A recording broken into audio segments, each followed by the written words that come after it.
Janmanthan Hospital pioneers in world-class orthopedic cardiology and multi-specialty care. Top 3 in Hyderabad, top 10 in South India. Attapur, Hyderabad. Hyderabad నగర శివార్లలోని బౌరంపేటలో నిన్నొక దారుణ ఘటన చోటు చేసుకుంది. 2 నెలల చిన్నారిని పదే పదే ఏడుస్తున్నాడు. కంటిన్యూస్ గా ఆపకుండా తనని నిద్రపోనియట్లేదు, తనని సరిగ్గా రెస్ట్ తీసుకోనివ్వట్లేదు అన్న ఉద్దేశంతో ఒక మహిళ 2 నెలల చిన్నారిని నోట్లో గుడ్డలు గుక్కి అత్యంత దారుణంగా కట్టెల పొయ్యిలో వేసి కాల్చి చంపేసింది. అయితే పోస్ట్ పార్టమ్ సైకోసిస్ లేదా పోస్ట్ పార్టమ్ డిప్రెషన్ అంటారంట. ఆ వ్యాధితోటి ఆమె బాధపడుతుంది. జనరల్ గా ఏంటంటే ఒక 6 నెలల పాటు, అంటే వాళ్ళు డెలివరీ అయిన తర్వాత జనరల్గా 6 నెలల పాటు కొంతమందికి ఇలాంటి డిసీజ్ తోటి బాధపడతారంట, అంటే లైక్ డిప్రెషన్ అన్నమాట. సో అలాంటి డిసీజ్తో బాధపడడం వల్లనే ఆమె ఈ హత్యకు పాల్పడిందని చెప్తున్నారు. చిన్నారి తనని కంటిన్యూస్గా నిద్రపోనీయకుండా తనని ఇబ్బంది పెడుతున్నాడు, పిల్లోడు ఏడుస్తూ తనను కూడా ఇబ్బంది పెడుతున్నాడని, అలాగే తను తినడానికి కానీ నిద్రపోవడానికి కానీ రెస్ట్ తీసుకోవడానికి కానీ టైం దొరకట్లేదని చెప్పి ఆ డిప్రెషన్లో ఉన్నటువంటి ఆ మమత అనే మహిళ, మధ్యప్రదేశ్కి సంబంధించినటువంటి వ్యక్తి ఇక్కడ 2 నెలల క్రితమే వచ్చారని చెప్తున్నారు. డెలివరీ అక్కడే అయ్యి 2 నెలల క్రితమే ఇక్కడ వర్క్ చేయడానికి, అంటే ఒక నిర్మాణంలో ఉన్నటువంటి పెద్ద భవనం ఇది. ఆ భవనంలో కూలీ పనికి వచ్చారు. భర్త రాజేందర్, ఆమె ఇద్దరు కూడా 1 మంత్ బ్యాక్ వచ్చారని చెప్తున్నారు.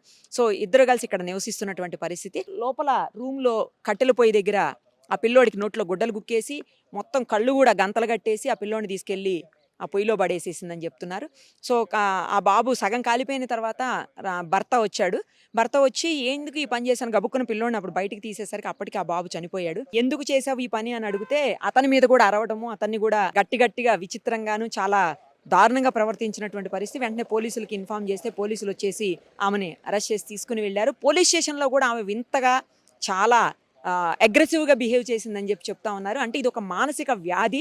అలాంటి వాళ్ళని డెలివరీ అయిన దగ్గర నుంచి 6 నెలల పాటు జాగ్రత్తగా గమనించి మెడిసిన్ కనుక వాడితే ఇలాంటి ప్రాబ్లం ఉండదని చెప్పి డాక్టర్స్ చెప్తా ఉన్నారు. అయితే మరి అలాంటి డిప్రెషన్ తోటి అలాంటి వ్యాధితో బాధపడుతున్నటువంటి ఆమెను మరి అతను ఎందుకు అలా వదిలేశాడు, ఎందుకు హాస్పిటల్లో చూపించలేదు, ఎందుకు ట్రీట్మెంట్ తీసుకోలేదో మరి తెలీదు. 2 నెలల క్రితమే వాళ్ళు ఇక్కడికి వచ్చారని చెప్తున్నారు.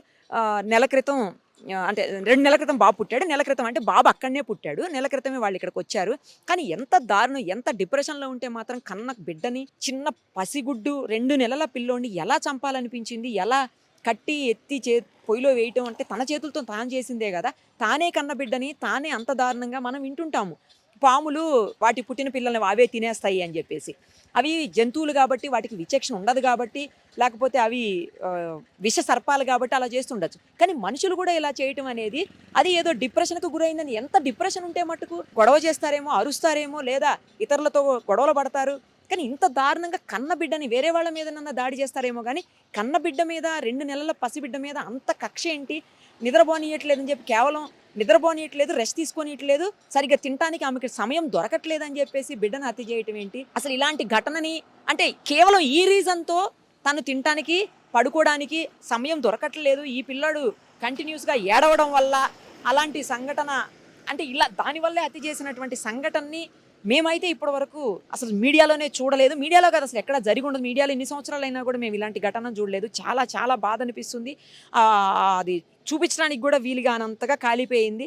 తాను కన్నబిడ్డ తన కళ్ళ ముందే ఆమె పడేస్తే అలా కాలిపోతుంటే ఆమె ఎలా చూస్తూ ఉందో కూడా అర్థం కావట్లేదు. అంత మానసిక దారుణమైనటువంటి పరిస్థితుల్లో, బాధల్లో, మానసికంగా ఘోరంగా ఉన్నటువంటి, అంటే అంత దారుణమైన వ్యాధితో బాధపడుతున్న వ్యక్తిని భర్త ఎందుకు గుర్తించలేకపోయాడు, లేకపోతే చుట్టుపక్కల ఉన్న వాళ్ళైనా ఎందుకు గమనించలేకపోయారు? పదే పదే వాళ్ళు, ఈ కొత్తగా వచ్చింది కాదు కదా, పదే పదే ఆ ఇన్సిడెంట్ రిపీట్ అవుతుంది. ఆ పిల్లోడి మీద గట్టిగా అరవడము, లేకపోతే వింతగా బిహేవ్ చేయటము, లేదు అంటే కోపంగా బిహేవ్ చేయటము, కర్కశంగా మాట్లాడడం, ఇవన్నీ గత కొంతకాలంగా జరుగుతూనే ఉండాలి. సో జరుగుతూ ఉన్నప్పుడు భర్త ఎందుకు గమనించలేకపోయాడు? ఎందుకని అతను హాస్పిటల్కి తీసుకెళ్లి ట్రీట్మెంట్ ఇప్పించలేకపోయాడు? ఇదైతే చాలా దారుణంగా, బాధగా అనిపిస్తుంది. అంటే బిల్డింగ్లో ఉన్న వాళ్ళకి ఏం సంబంధం లే, కానీ అదన్నీ పక్కన పెట్టేస్తే మనం ఎవరు ఏం చేయలేనటువంటి పరిస్థితి. ఆమె అలాగే సేమ్ టైము ఎవరైతే భర్త ఉంటారో వాళ్ళిద్దరు మాత్రమే ఉంటారని చెప్తున్నారు. ఇక్కడ ఆ రూమ్లో వేసి ఆ పిల్లోడిని కట్టెల పొయ్యిలో, అసలు తలుచుకుంటేనే చాలా చాలా బాధ అనిపిస్తుంది. పోలీసులు అయితే ఎంక్వైరీ చేశారు. ప్రాథమికంగా తేల్చింది అయితే ఇదే. ఎవరు ఇలాంటి ఘటనలకి పాల్పడకుండా ఉండాలి అంటే డెలివరీ అయిన తర్వాత ఒక 6 మంత్స్ పాటు అయితే జాగ్రత్తగా వాళ్ళల్లో వచ్చేటువంటి చేంజెస్, అంటే hormonal imbalance main, hormonal changes ఏంటి అనేది చూస్తూ ఉండాలి. కుటుంబ సభ్యులే గమనించుకోవాలి. ముఖ్యంగా భర్త గమనించాలి. సో అలాంటప్పుడు వాళ్ళకి సపోర్ట్ చేస్తే మెడిసిన్ ట్రీట్మెంట్ కరెక్ట్గా అందితే వాళ్ళు జాగ్రత్తగా, అంటే వాళ్ళు మళ్ళీ హెల్త్ సెట్ అయిపోయి నార్మల్ అయిపోతారు. అలాగే ఇలాంటి ఘటనలు మనం కూడా చూడకుండా ఉంటామేమో మేబీ. సో కొత్తగా డెలివరీ అయిన వాళ్ళు ఎవరన్నా ఉంటే మట్టుకు అందరికీ ఈ ప్రాబ్లం వస్తుందని నేనైతే అనుకోను. వన్స్ ఇన్ ఏ వైల్ ఎక్కడో 1000లో ఒక్కళ్ళకి వస్తుండొచ్చులా, లేదా లక్షలో ఒక్కళ్ళకి వస్తుందో మరి. అలాంటి వాళ్ళ విషయంలో ఇంట్లో కుటుంబ సభ్యులు దగ్గరగా ఉండేవాళ్ళు గమనించుకుంటే ఇలాంటి సంఘటనలు జరగకుండా ఉంటాయి.